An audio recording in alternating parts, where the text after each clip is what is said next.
habitando esses espaços que, de certa forma, parecem não nos criar um ambiente que nos acolhe? Cansativo. Boa definição. Muito cansativo. Que a gente precisa estar se afirmando o tempo inteiro. A gente precisa ser 3 vezes melhor pra gente ser minimamente enxergado dentro de um mercado majoritariamente branco. E é difícil.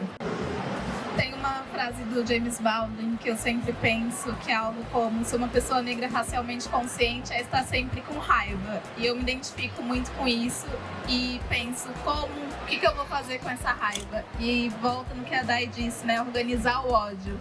E aí eu organizo o meu ódio sendo boa no que eu faço, pelo menos tentando ao máximo sendo boa no que eu faço. E acho que sendo uma criadora negra, uma coisa que não dá pra fugir é da comparação, né? Então, eu entendi que a comparação é um artifício colonial para fazer com que a gente sempre esteja se sentindo menor do que nós realmente somos.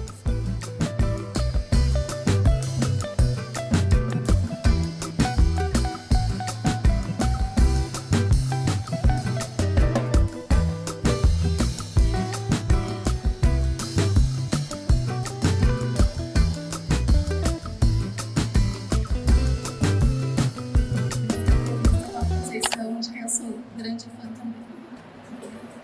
Oi, gente, boa tarde. Meu nome é Patrick, eu sou escritor, autor de O Cozinho das Pedras e o Meio dos Ossos. Também sou médico e também sou criador de conteúdo literário nas redes sociais. Um grande fã de vocês, São Evaristo, com o coração a mil neste momento, mas muito empolgado também e feliz pela oportunidade de trocar uma ideia pessoalmente aqui com elas. Elas são reverenciadas porque elas têm história para contar, elas têm conselho para contar, né? Elas têm memória para contar. Mas os jovens também são respeitados, notadamente a criança, porque os jovens potencializam os mais velhos. Então, eu não tenho a menor dificuldade de afirmar que o que me potencializa para a vida, o que me permite trabalhar até hoje, é muito devido ao contato que eu tenho com as pessoas mais jovens. Eu tenho uma gama de leitores e de leitoras bem jovens. Então eu agradeço, em nome de vocês 3, eu agradeço toda uma juventude que está aí me assistindo. Claro que os mais velhos eu agradeço também, tá? Não precisem ficar com ciúmes, não, mas o meu agradecimento especial às pessoas mais jovens. Eu não posso deixar de dizer também que eu fico muito feliz por estar aqui nessa Bienal. É muito bonito essa movimentação, esse acontecimento em torno da leitura, em torno do livro. Se fala muito que o brasileiro não lê. Eu sempre pergunto também quais são as condições que são oferecidas para que o povo, para que o brasileiro leia. Então, em todas as bienais que eu participo, eu fico muito feliz, mas eu fico muito desejosa que haja políticas públicas, que haja um comprometimento, inclusive, das grandes empresas, para que as bienais se tornem eventos gratuitos, para que seja mais fácil, ou que facilite as classes populares se apropriarem do livro, se apropriarem da leitura, se apropriarem da escrita como direito de todo cidadão. Mas tem uma frase da senhora que me impactou muito, que foi a senhora dizendo algo mais ou menos como: eu não quero só que as pessoas leiam a minha imagem como mulher negra, eu quero que as pessoas leiam o meu texto. E aí, pensando no texto da senhora, que não quer ser lida só por ser uma mulher negra, mas por escrever bem e por ter um projeto estético, literário estruturado, em que aparecem elementos com alguma presença marcante, como, por exemplo, a temática da loucura, que aparece em alguns livros da senhora, no Ponciá, os elementos mágicos, a situação da mulher negra. Então, eu gostaria que a senhora comentasse um pouco também como que é essa escolha consciente e a composição desse projeto estético da senhora mesmo, para além de ser uma mulher negra. Bom, eu não esqueço que a literatura é a arte da palavra. Então, trabalhar com o texto, né? Criar um texto literário, pode você ter algo de espontâneo, pode não ser muitas vezes, ou até a maioria das vezes, muito consciente, mas você não pode esquecer. Eu acho que enquanto escritora, eu não esqueço que eu estou trabalhando com a arte da palavra. E acho que essa, para mim, né, a literatura de autoria negra, de autoria de mulher negra, no meu caso e no caso de outras escritoras brasileiras também, a eleição da temática é muito crucial para a gente. Quando eu me disponho a fazer um conto, ou um romance, ou mesmo um poema, conscientemente eu busco como matéria desse texto personagens, ou fala, ou dicção de pessoas negras. Nasceu brilhantemente em algum momento. Não, eu só vou dizer uma coisa. Sonham tanto comigo na Academia Brasileira de Letras, eu acho que é um sonho que pode se tornar realidade, e sem modéstia alguma, eu falo publicamente que é um lugar que, se eu entrar, é um lugar merecido. Não tenho nenhuma modéstia de dizer isso, tá?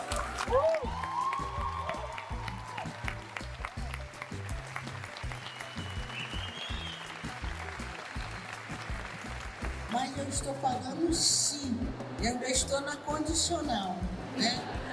Mas eu não sou membro da Academia Brasileira de Letras, eu sou da Academia Mineira de Letras, lógico, lá em Minas Gerais, e aqui no Rio, na Academia Brasileira de Artes, sim, que não tomei posse ainda, e na Academia Brasileira de Cultura. Essa eu já tomei posse. Bom, não, eu não sei se eu sonhava, porque às vezes os nossos sonhos podem ser muito difusos. E essa eu acho que é uma grande preocupação, e eu acho muito temeroso esse discurso: se você quiser, você consegue. Eu tenho muito medo desse discurso. Eu acho que tem um certo engodo nesse discurso. Não é bem isso: se você quiser, você consegue, não, né? Depende do que você quer, depende quem está querendo. E a gente sabe muito bem, né, que muitas coisas a gente deseja, e eu vou sempre insistir nisso, principalmente as crianças, os jovens das classes populares. Eu vou sempre repetir isso, porque isso está muito impregnado na minha vivência. Eu não tinha noção do meu futuro, eu não tinha noção nenhuma. Não tinha noção que eu poderia ser considerada uma escritora,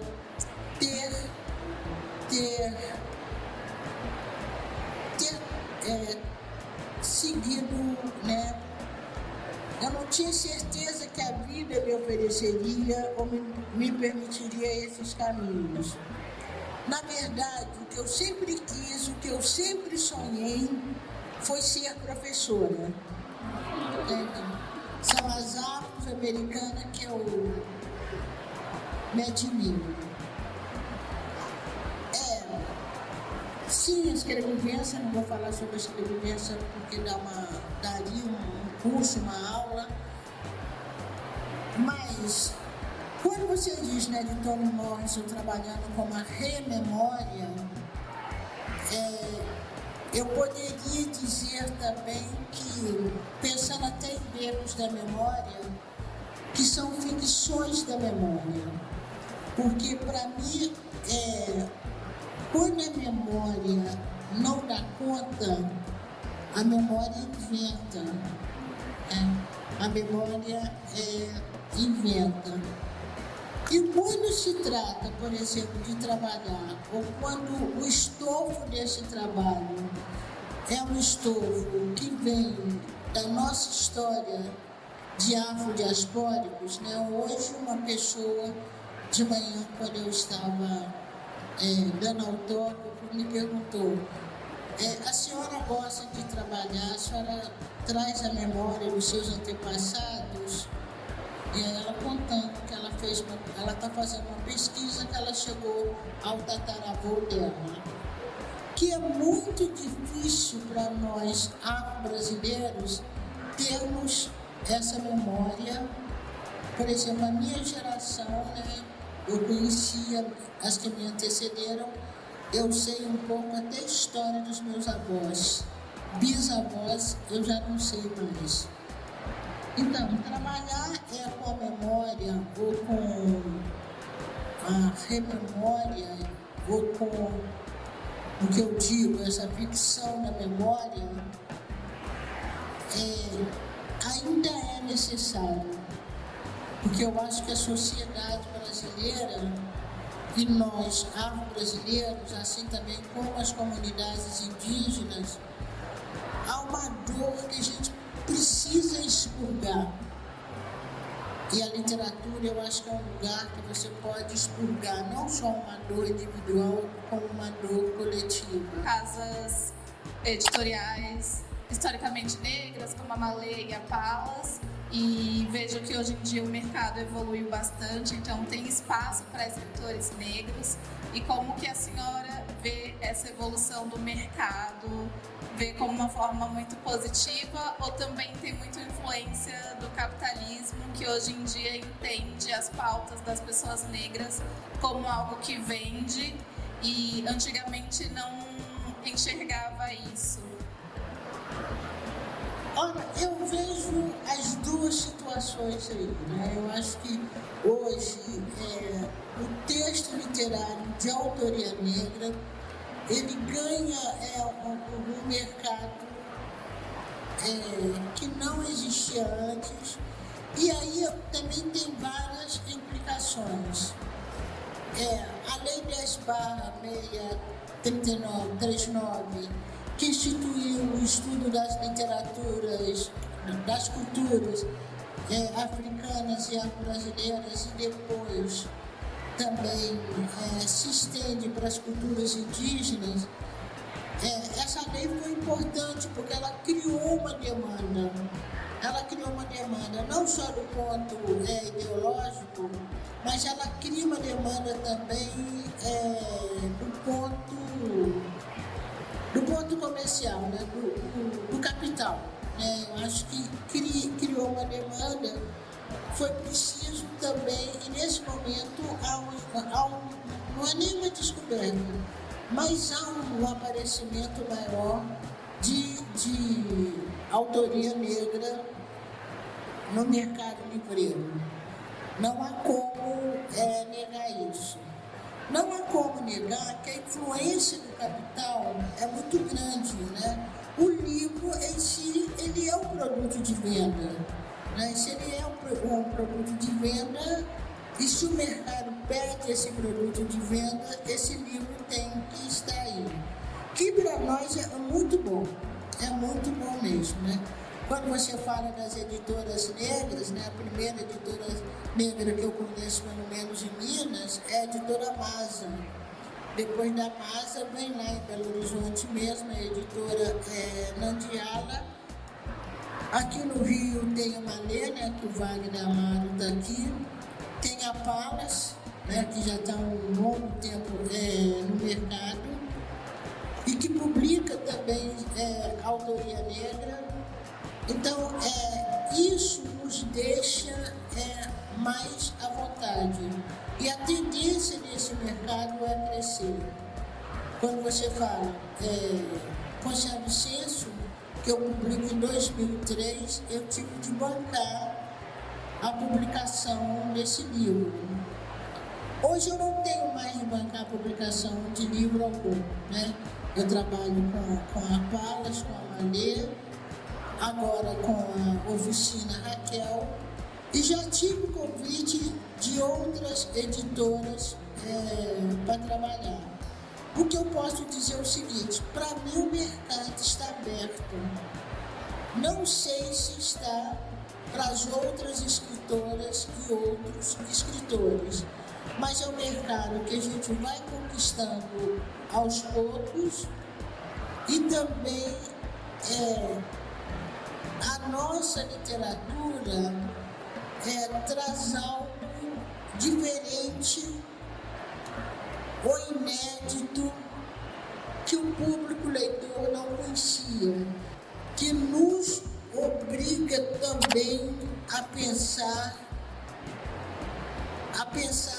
nas várias formas de produção, na diversidade de produção da literatura brasileira.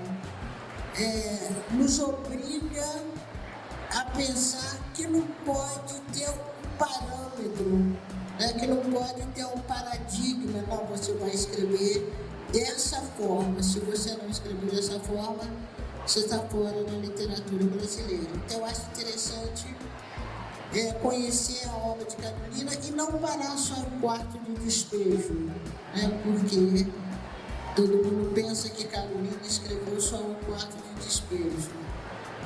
Eu gosto muito também do livro de Geni Guimarães, daqui de São Paulo, A Cor da Ternura, né? Que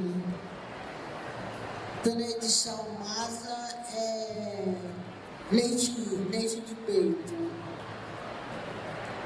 Gosto muito de Ana Maria Gonçalves, justamente com defeito de cor. Eliana Alves Cruz, né, que tem uma produção vastíssima, mas eu gosto muito de A Solitária, de Eliana, muito. Cuti, que como poeta também eu gosto muito de Cuti. Cuti foi um dos fundadores do Cadernos Negros. Está trazendo aí também com um livro de poemas pela Companhia das Letras. E tem, por exemplo, de Lia Vieira, ontem mesmo a gente estava falando de Lia Vieira, que são os contos de Lia Vieira, que a maioria ainda está presente em Cadernos Negros. Se eu for pensar em literatura estrangeira, ou se eu for pensar em literatura afrodiaspórica, eu diria que o livro A Maga, de Toni Morrison, para mim, foi um dos livros mais bonitos que eu já li. Eu falo em A Maga até hoje, eu fico engasgada. Apaguem não. Mas eu queria particularizar de Toni Morrison, nem é amada, é o olho mais azul. Para mim, ali não precisava de Toni escrever mais nada. Gosto muito também de Maya Angelou com Eu Sei, porque o pássaro canta na gaiola. Das escritoras africanas de língua portuguesa, eu gosto muito de Paulina Ciziane. Então eu acho que buscar essa autoria negra, não só brasileira, como também estrangeira, Eu acho que isso nos amplia também esse conhecimento e essa percepção, né, de uma outra literatura, até de compreensão de uma outra. E pensando um pouco em educação, na minha época de vestibular não tinha, escola, não tinha muitos escritores negros indicados pelos professores. Hoje em dia, Conceição Evaristo com certeza é um nome indicado, seus livros, inclusive estão nas listas de vestibulares. O Ponciá agora está na lista de vestibular da FUVEST, né, da USP, em outros estados também. Então a senhora percebe que hoje em dia os vestibulares também facilitam e potencializam que os seus livros cheguem em mais pessoas? É lógico que possibilita. Poxa, a Abscência é um livro que se torna muito conhecido também, porque ele entrou no ano que eu não me lembro qual, acho que foi em 2007, entra no vestibular da UFMG e de mais 5 universidades mineiras. E muitas vezes também ultrapassa esse tempo do vestibular, porque às vezes a pessoa lê no vestibular, vai fazer os seus cursos e retomam essa obra vira TCC, dissertação de mestrado, doutorado. Então o vestibular tem ajudado muito, né? O livro que entra no vestibular, ele ganha uma amplitude muito grande. Agora, o que eu também não posso deixar de dizer que esses livros de autoria negra, como de autoria indígena, como também a retomada da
permitimos que um tipo de publicidade nos torne idiotas, porque a gente está vendo aquela coisa e depois ainda compra o carro. Eles estão dizendo, idiota, olha aqui, idiota, você vai comprar esse robô que vai te comer depois. Compre ele, tá legal?